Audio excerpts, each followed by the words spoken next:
Aloha y'all, Daniel Aaron here, your guide to vibrant living. And on this channel you get entertainment, inspiration, and education to empower you to create and live your most vibrant, thriving life.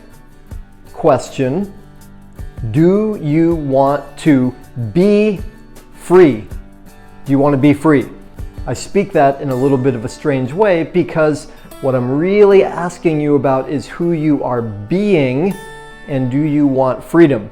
Okay, here is how we get to this question. Recently, I ran an event called Speaking from Being. More coming soon. And somebody gave me some great feedback, which is, well, if it is recorded, some people might feel a little bit shy or reserved about speaking out because it's recorded. People tend to feel safer when it's intimate or they know where the recording is going to be or it's not recorded. Of course, makes total sense. Going back 40 years, I was newly on the path to my spiritual journey. I was in Europe. I was doing some film work, filming, quote, enlightened teachers, and one of them invited me to come with him to his event in Austria.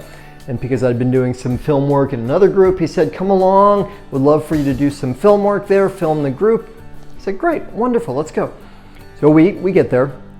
Now, the group that he was leading, it was part of a 1-year training, and the way it was made up was there was 1 week in person together at the beginning, 1 week middle of the year together, and then 1 week at the end of the year together.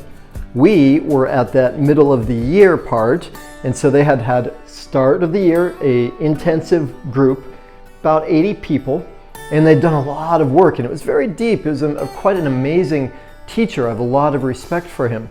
So he starts this group, and these people know each other well, they've bonded quite well, and he starts the group, as is normal, with some announcements, and he says, and this is Daniel, and I was sitting off to his side, and he said, and Daniel's going to be here filming the group.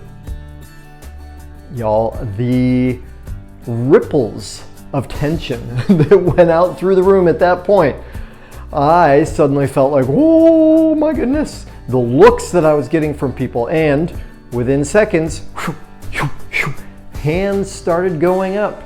And the gist of the many questions that came were, what do you mean filming?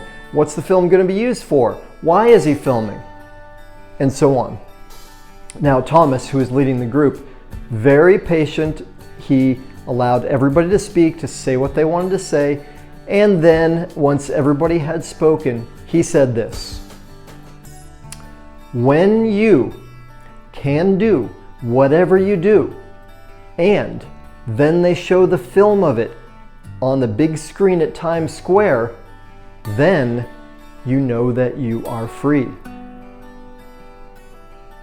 That changed the atmosphere of the room, because the intention of the people in the room, it was a very deep spiritual therapeutic program. The intention for them, the reason they were there, was because they wanted to become more free, to have more choice in their life, to be less ruled by their past, their fears, their insecurities, their conditioning.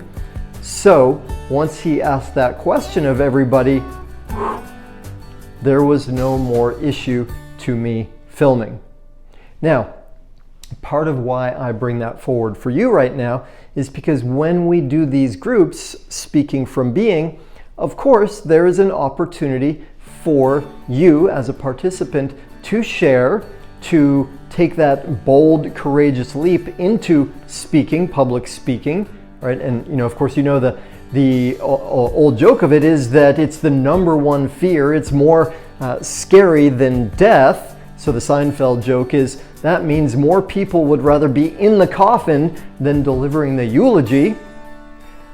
So the question though becomes, what do you really want? And probably if you come to a group like that, you You want to speak better. You want to be more effective, more comfortable. And whether that's for your profession, you're a leader or a therapist or a teacher, or you just want to be able to speak more confidently in whatever situation, you probably know that speaking is such a valuable skill. And in many ways, the more effective we are and the more comfortable we are with speaking, the greater success we have with everything in life. There are very few parts of life that are not enhanced by our ability to communicate well. And you might ask yourself the secondary question though, do I want to be free, or how much do I want to be free? I love this quotation from the Course in Miracles. It says, "It is in our vulnerability that our true power lies." It is in our vulnerability that our true power lies.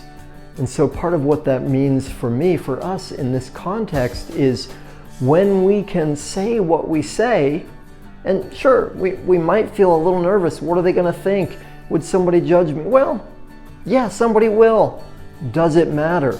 Do you want that to stop you from being your truest self, from taking a step forward to learn and grow? Right? Up to you. I don't know the answer for you. I love the quotation from Maggie Kuhn, which says, "Speak your truth, even if your voice shakes."